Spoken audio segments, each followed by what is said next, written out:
DJ Mukesh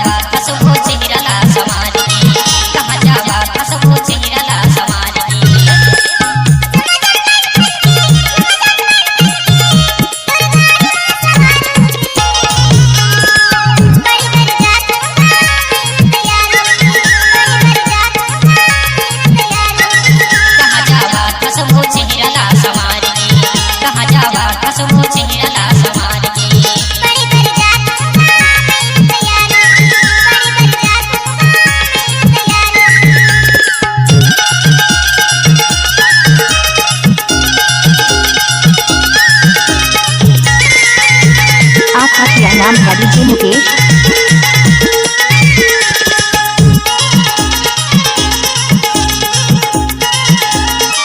DJ Mukesh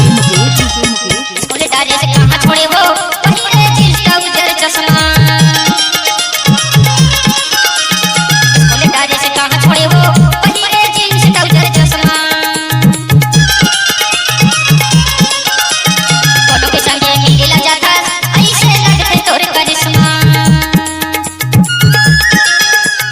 photo के संगे मिला जाता ऐसे लगते तोर करिश्मा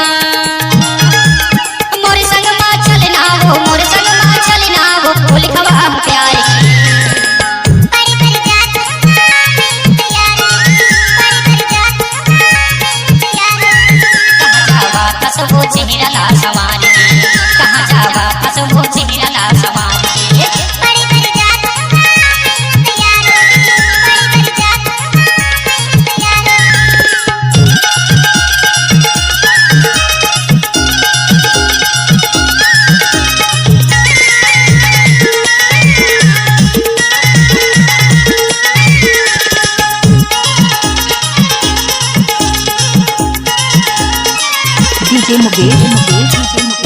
कना कने लग फसबो दिख फस गई तो हबो कना कने लग फसबो दिख फस गई तो हबो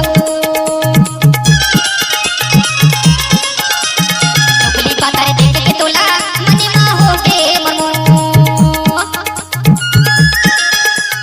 टोकली पातर देख के तोला मनीमा हो के ममो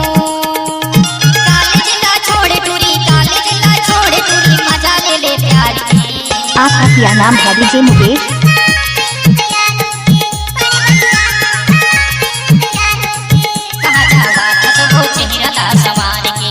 कहाँ जावा फसबो चिहिरला सवार के रुक तई सज धज के रुक तई सज धज के सुनु कौतर पियर लवली डाल डीजे मुकेश